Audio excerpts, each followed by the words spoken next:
First of all, I would like to observe something. Completely unprompted. Here at the top of the hour. You look nice and tan. Did you go somewhere? Yeah. Well, you could say I look darker than I did before. It's okay. You could say that. You don't have to use the word tan.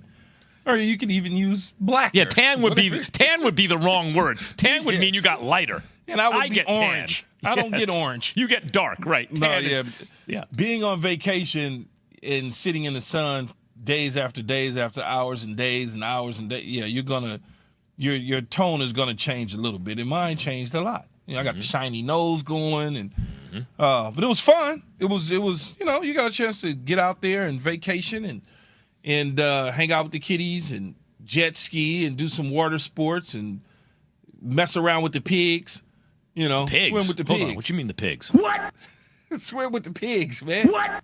You swam with pigs? Yes. I know, right? What do you mean you swam with pigs? No, pigs are highly intelligent animals. Nothing wrong with a pig. I'm just wondering. What are they doing? They call it swim with the pigs. They just come and hang out in the water and you feed them and You were wading in the water. Yeah, basically. Yeah, but they call it swim with the pigs because the pigs are actually swimming. They're swimming around you. I swear to you, you think I'm kidding? I'm sending a swim teacher to your house. This is ridiculous. You're a world-class athlete. You would learn how to swim in literally 5 minutes. No, I have no desire. If it happens, Max, by accident, where you think you're going to grow gills all of a sudden? No, just take a lesson. No, I'm saying out in that universe of the water, I'm toast. As I told my brother and them yesterday, we're finished. There's nothing I can do. Nothing I can do. That's true. In the water with the dangerous animals and the sharks and stuff, I get it, right? I always make sure if I'm out in the ocean, there's a wall of children in front of me so that I don't need to swim for exercise. No, but I can stand in the pool. You have a swimming pool? Yes, and guess what I do? I stand in the swimming pool on the shallow end, and I hold on to the ledge, and I drink my cocktail, and I have a conversation. That's what the pool's for. 5 minutes. Hold on. Your family swim, Key? You have siblings Everybody and stuff? like fish. What is the... Come on, man. Come on. Not doing it. In fact, I was on the jet skis with my daughter, and she was, driving it or whatever, and she's throttling a little faster and going, and it's moving fast. I had to tell her, say, here's what I'm going to do. I want you to go back to shore. I want to get off, and then you can go ahead and go on and do whatever you need to do because my life is important, and I don't feel like falling off and doing Nope, I'm good. Did you have a bad experience in the water as a kid?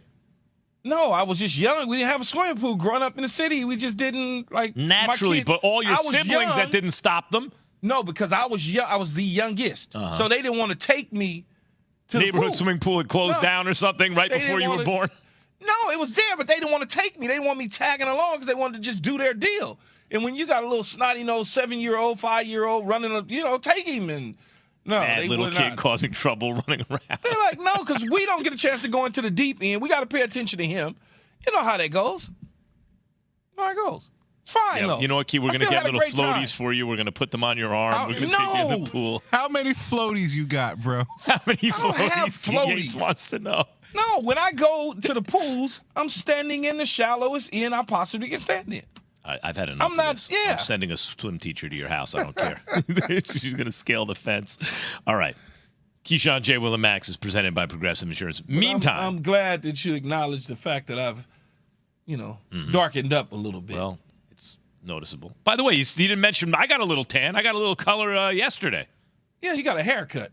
Yeah, haircut and a little color. Just a touch of color. Sun-kissed. It's bad, man. When I see my tan line, I'm like, that's the color of my. It's like really sad. That's the original color. Very pasty. Oh, if it was just kind of white and pale, it would be one thing. But there's a greenness to it that I don't understand. It doesn't look healthy.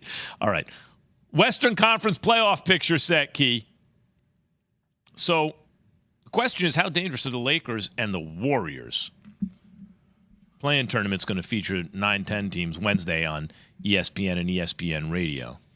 See, I got to say something, Key. A lot of times, and I'll argue with Tim Bontemps about this, and he was right about the Nets with KD and Kyrie. It didn't work. But my point is this. Because it's a best of 7 in the NBA, it's not like March Madness or the NFL one and done. Because it's the best of 7, because it's not like baseball where, hey, listen, if, your best hitter, if Mookie Betts is not scheduled to hit and he's in the lineup that day, he just can't run all the plays through him, right? It's going to be someone else hitting. But basketball, you can run all your plays through your best players, and it's a best of 7, the best win. You can't luck up and win in the NBA. So I'm saying most seasons you can identify certain teams and say that team doesn't have a chance in hell to win the NBA championship, right? Most teams. But this year, there are a bunch of teams I cannot rule out. I can't say, for example, the Memphis Grizzlies have no shot. I think they do have a shot. It may not be the most likely, but I can't say no to them or Denver. A lot of people. See, I can't say no that those teams can't win. There are teams you can look at and say the Minnesota Timberwolves, come hell or high water, ain't going to win no championship this year. But those are the Lakers. Lakers can chip up right now. The Warriors certainly could chip up right now. The Suns. The Clippers. There are teams a lot of teams you simply can't rule out this year, and I think the Lakers and the Warriors are 2 of them. But those are the same teams that you mentioned that you've been talking about for the last 5 years, though. Those same 4 teams that you just mentioned, the Clippers, the Suns, the Warriors, and Lakers, every single year, the conversation is they could chip up. Right. Every single year. There's not one year over the last 5 years that conversation has not taken place since LeBron James and Kawhi in obviously Golden State, and then Booker and CP3, and now they got Kevin Durant. That conversation is every single year. The conversation about Denver, you really don't. That's not a real conversation. They haven't been healthy, Key. Yeah, well, okay, duh. It doesn't matter, though. But they're healthy now. Yeah, but it doesn't matter. You still had the reigning MVPs and all those sort of things, but the conversation was never about them being able to chip up, even to the point where we love Memphis and we like Ja, and it's exciting to watch a guy that size elevate over everybody and play above the rim.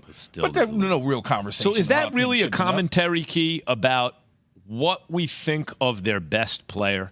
Right? If you look at Jokic, you go, he's really good in the regular season.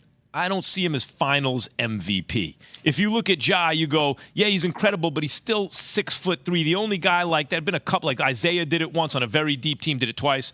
And Steph has done it, right? But just recently, where he's been the best player, championship team, no excuses. I know 2015, but the Cavs were ravaged by injury. When you think about it, MVPs typically, outside of Westbrook when he did the whole triple-double stuff and he had to be the MVP, MVPs usually go to distance, man.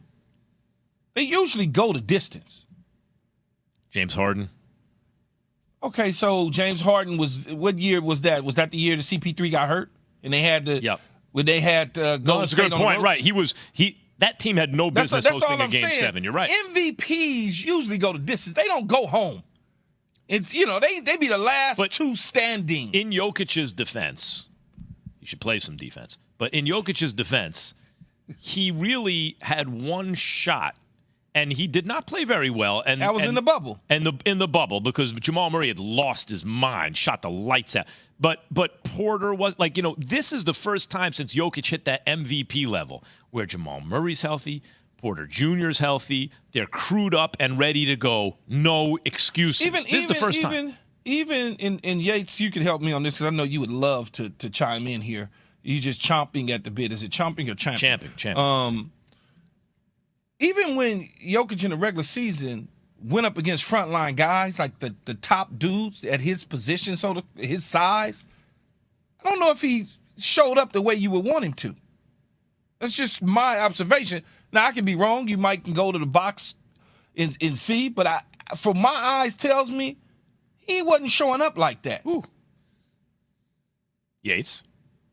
Nah, I mean, you know how I feel about that. Like, him versus Embiid, it's advantage Embiid. He does well against other bigs, but come playoff time, when the game slows down and it's a half-court game and they're seeking out the MVP, I have problems with that. I do too, Yates. And that's a problem because you got to be able to play both sides of the floor. But to me, that's the same thing that James Harden faces, and I'll tell you, and I make this analogy in baseball, that junk baller does great in the regular season. In the playoffs, it's different.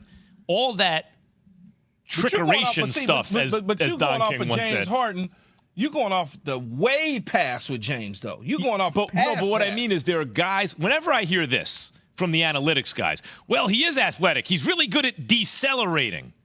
he stops on a dime. I'm like, oh, that's how he's athletic. He could slow down fast. Stop it, right? Like whenever I hear that's the code word for me is he's not athletic enough. To me, once you get to that level in the playoffs, everyone's smart. Everyone has the Euro step and all that stuff. The question is, who's the biggest, baddest athletes in addition to that? That's why LeBron dominated in the playoffs, right? That's why now what can you do with KD if he's healthy? What can you do with him? He's 7 feet tall. He can do everything. And Jokic is not as – he relies so much on timing and court vision and everything that when he gets to that level when other guys are also smart deep in the playoffs – he's not athletic enough. It'll be interesting to see. You mentioned KD and LeBron. It'll be interesting to see if the Lakers had a collision course against Phoenix. How would that play out? Like, what is that going to look like? Dude, that's, to me, that's the thing that people are sleeping on. Because there's a couple guys that could cancel each other out. Yeah. You know, LeBron and KD is if KD scores 30, LeBron going to have 28. Or if LeBron scores 30, KD will have 28 or 32 or whatever. It just cancels itself out. Then you go Booker, AD. It's another situation where it could cancel itself out. So who does it ultimately come down to? Does it come down to D'Angelo Russell and CP3? But see, does it the Suns come down to Beasley and somebody? Like, who does it come down to? The Suns, to get KD, had to get rid of all the guys that would have given them the advantage against the Lakers. But when you look at, I think your point is right on the money. When you look at the Suns, past their top two guys, okay, and you match up with the Lakers, how deep do they go at what level? It's kind of similar, actually. The Lakers have a decent rotation. So it really comes down to, more than anything, people look at KD and Book and go, we like them more than LeBron and AD. We like them a lot more than LeBron and AD. And I'm saying this, Key, it may be the case that KD is just way better than everybody in the league when he's on the floor. But you cancel each other out. No, but right? that's what I'm saying. It may be the case, but it may also be the case that LeBron is still right there with KD. And if that is the case, man, that series could go either way. That's absolutely the case. You're gonna cancel it out. If KD gets, like I said, if KD scores 35, what you think LeBron gonna have? By the way, 10? who had a better finals in their career, AD or Devin Booker? AD had a better finals in the bubble than Devin Booker just had. Better finals. When was Devin Booker's final? 2 years ago? Yeah, not good. I don't remember. AD was killing it in the final. I'm just saying. No, I remember the bubble, but I just, for some reason, I'm trying to think. I think the reason people like the Suns so much, maybe the reason the Suns are better, right? We'll see, is that KD and Booker shoot it well from everywhere. And LeBron and AD get their points a different way. But it's almost like what you say about Lamar Jackson. Who cares how you score the points? Just score the points, right? Who cares? I understand 2 is less than 3, and they can certainly knock it down with range. But it's not like LeBron in front, and I don't want AD doing it, but it's not like AD can't shoot the 3, and it's not like LeBron can't shoot the 3. So we've been talking a lot about the Western Conference. Can anyone challenge the top 3 teams in the East, KJM? Keyshawn,